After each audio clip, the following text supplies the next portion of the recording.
Hello दोस्तों, आप सभी का हमारे चैनल सक्सेस विद वीएससी में बहुत बहुत स्वागत है। आज है 10 दिसंबर 2022। तो आज की क्या है इम्पोर्टेंट करंट अफेयर और स्टैटिक जीके में क्या है खास, चलिए अब विस्तार से पढ़ते हैं।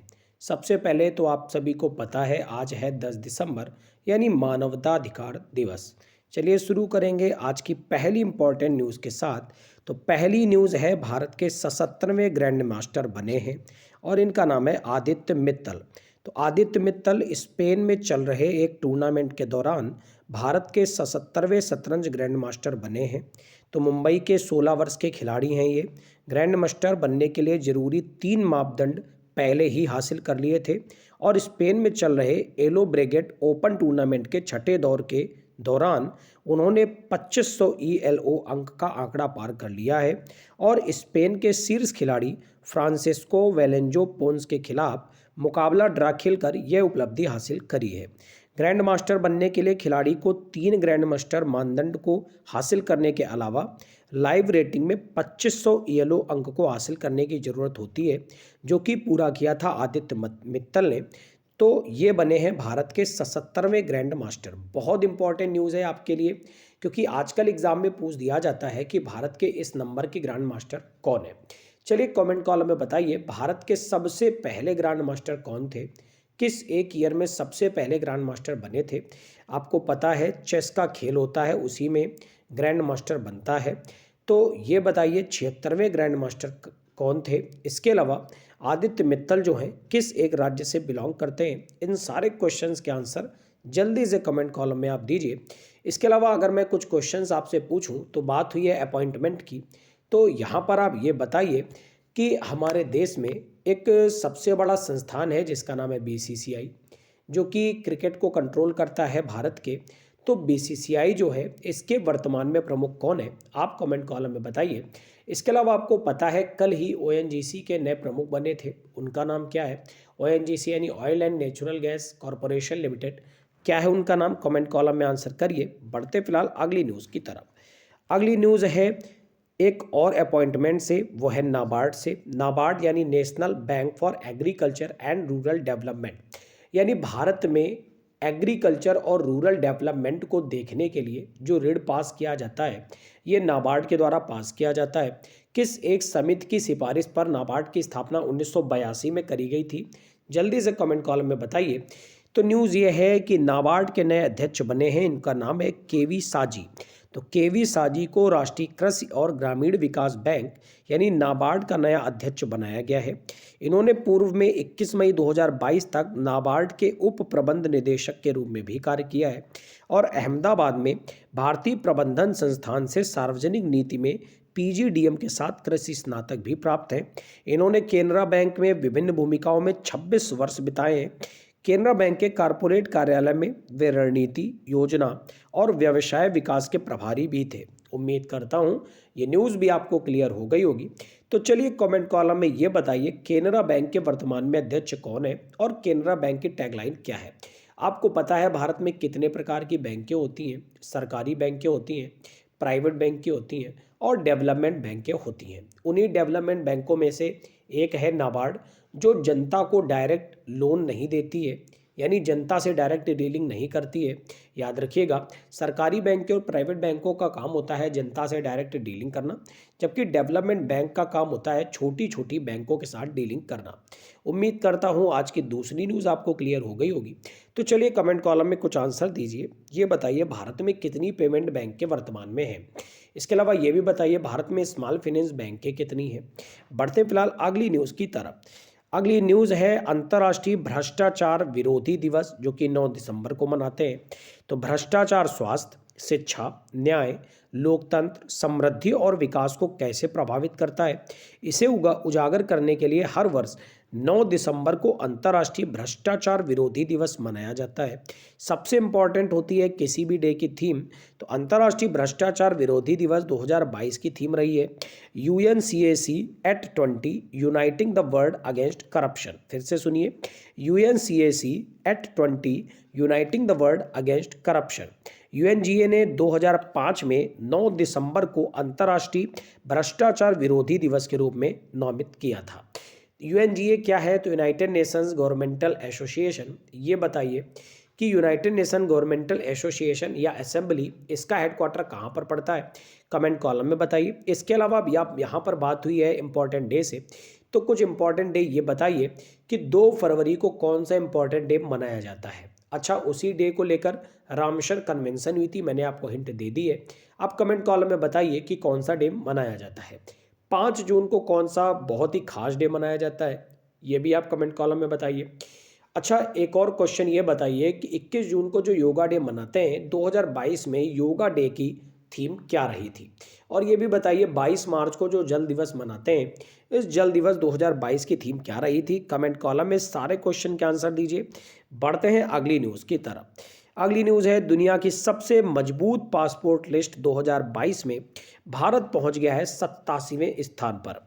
तो आर्टन कैपिटल द्वारा 7 दिसंबर को जारी की गई है दुनिया की सबसे मजबूत पासपोर्ट सूची में भारत 87वें स्थान पर पहुंच गया है।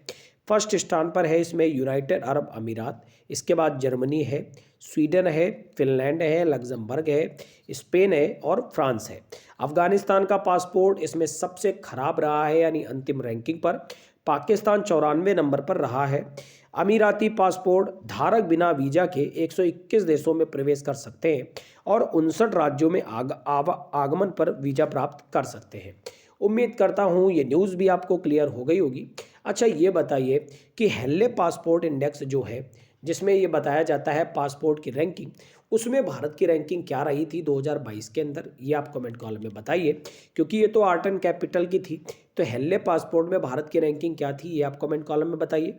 इसके अलावा कुछ क्वेश्चंस मेरे यहाँ पर रहेंगे और वो सारे क्वेश्चंस आपकी स्लाइड में ही लिखे हुए हैं। एक बार ध्यान से देखिए। जर्मनी हो गया, स्वीडन हो गया, फिनलैंड हो गया, Luxembourg, Spain, France, UAE, Afghanistan और पाकिस्तान, जितने भी देश आपकी स्क्रीन पर दिख रहे हैं, इन सारे देशों की कैपिटल जल्दी जल्दी से कमेंट कॉलम में बताइए। बढ़ते हैं अगली न्यूज़ की तरफ। अगली न्यूज़ है, फाल्गुनी नायर, रोशनी नादर मल्होत्रा दुनिया की 100 सबसे शक्तिशाली महिलाओं की सूची में आ गई हैं। तो फोर्ब्स पत्रिका ने 2022 में दुनिया की 100 सबसे शक्तिशाली महिलाओं की वार्षिक सूची को निकाला है। इसमें वित्त मंत्री जी हमारी यानी निर्मला सीतारमण जी 36वें स्थान पर रही हैं, जबकि रोशनी नादर 53वें स्थान पर, सेबी की अध्यक्ष माधवीपुरी बुच 54वें स्थान पर और एसएआई की अध्यक्ष सोमा मंडल 67वीं रैंक पर रही हैं। एसएआई का मतलब है स्टील अथॉरिटी ऑफ इंडिया। बायोकान की कार्यकारी अध्यक्ष किरण मजूमदार शाह और नायका के संस्थापक फाल्गुनी नायर क्रमशः 72 और 89 नंबर पर रही हैं। तो इम्पॉर्टेंट रहेगा आपके एग्जाम के लिए, तो याद रखिएगा ये न्यूज़ कि फाल्गुनी नायर, रोशनी नादर दुनिया की 100 सबसे शक्तिशाली महिलाओं की सूची में शामिल हुई हैं, जबकि इस सूची में पहले से ही शामिल हैं निर्मला सीतारमण, माधवीपुरी बुच और सोमा मंडल। अब मेरे कुछ क्वेश्चंस आपसे रहेंगे। यहाँ पर बात हुई है सबसे पहले तो सेबी की, यानी security exchange board of India. सबसे पहले तो यही बताइए सेबी के वर्तमान में अध्यक्ष कौन है और सेबी की स्थापना किस एक एक्ट से करी गई थी? दूसरा क्वेश्चन मेरा ये रहेगा, स्टील अथॉरिटी ऑफ इंडिया, इसकी स्थापना किस एक ईयर में करी गई थी? और आपको ये पता ही है कि ये महारत्न कंपनी है, तो महारत्न कंपनी बनने के लिए कौन से मानदंडों को पूरा करना होता है? इन सारे क्वेश्चंस के आंसर आप कमेंट कॉलम में दीजिए। बढ़ते हैं अगली न्यूज़ की तरफ। अगली न्यूज़ है, वयोवृद्ध कन्नड़ अभिनेता कृष्णाजी राव का निधन हो गया है।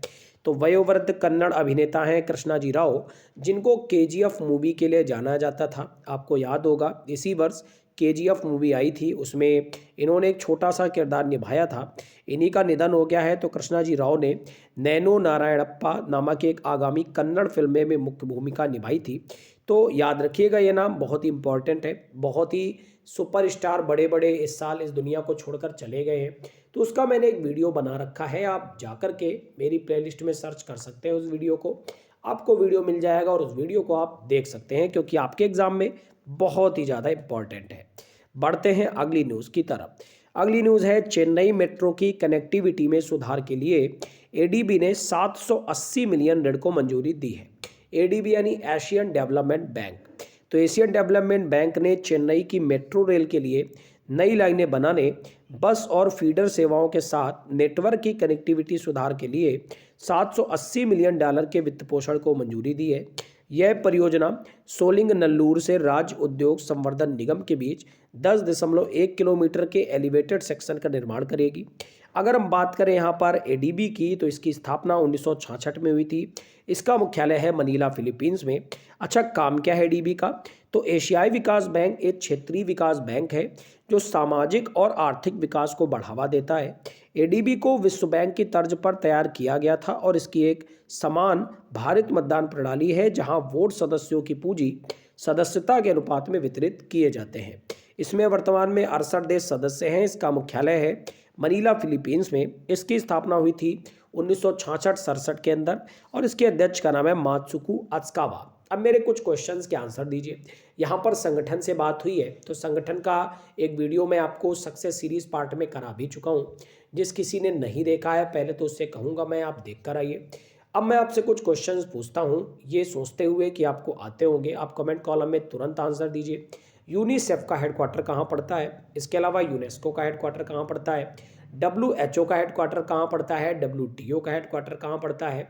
ILO का हेडक्वार्टर कहाँ पड़ता है? ये सारे क्वेश्चंस के आंसर आप जल्दी से कमेंट में दीजिए। बढ़ते हैं आज की अगली न्यूज़ की तरफ।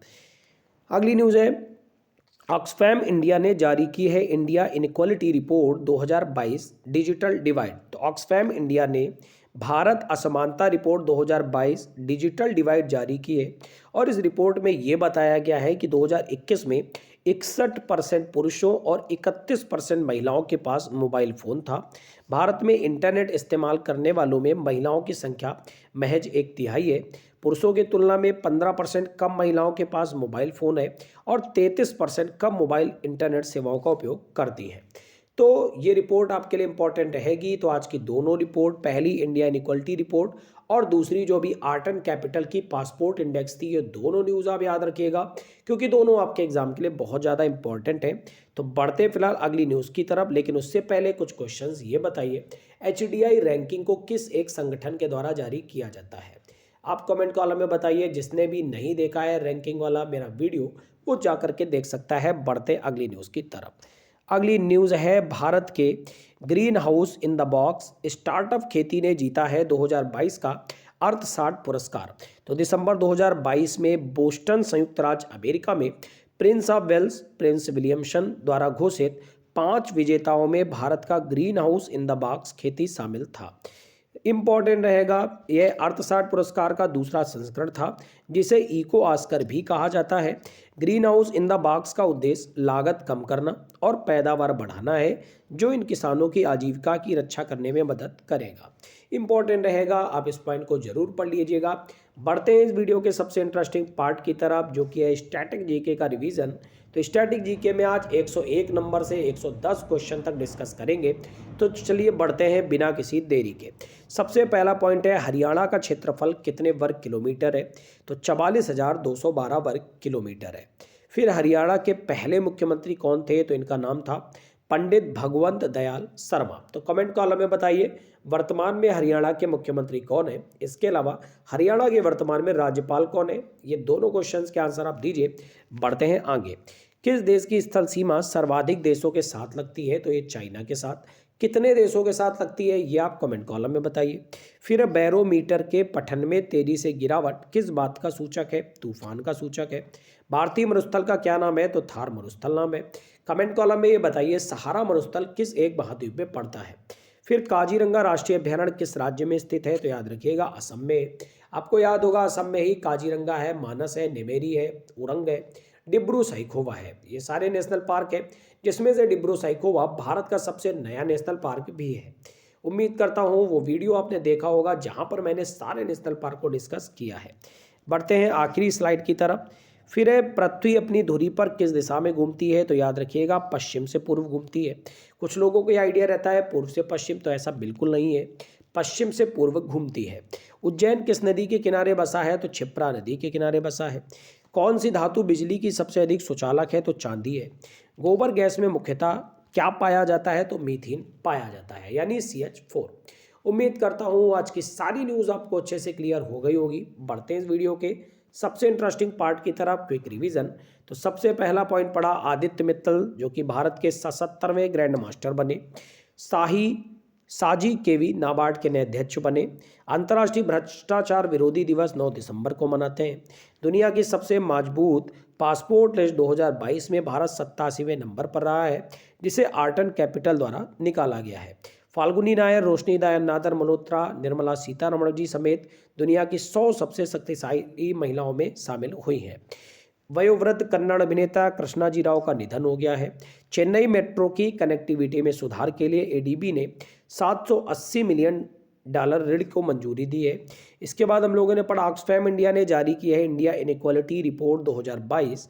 भारत के green house in the box startup खेती ने जीता है 2022 का अर्थशास्त्र पुरस्कार। उसके बाद हम लोगों ने स्टैटिक जी के पॉइंट को कवर किया। तो कैसी लगी आपको क्लास? आप कमेंट कॉलम में ज़रूर बताया करें, प्यारे प्यारे कमेंट्स किया करें। इसके अलावा मैं आपको कुछ जानकारी दे दूं, वीडियो के डिस्क्रिप्शन में लिंक दिया गया है।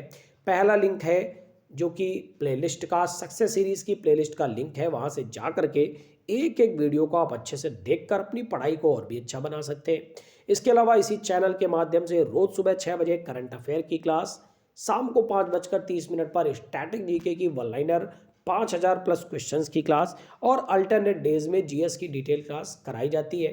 तो जितने भी लोग चैनल में पहली बार जुड़ रहे हैं, सभी लोग सब्सक्राइब कर लें इस चैनल को और बेल आइकन को दबा लें, जिससे आगे आने वाली सारी क्लासेस की सूचनाएं आप तक पहुंच जाएं। आपका दिन मंगलमय हो। Thank you everyone. God bless you all.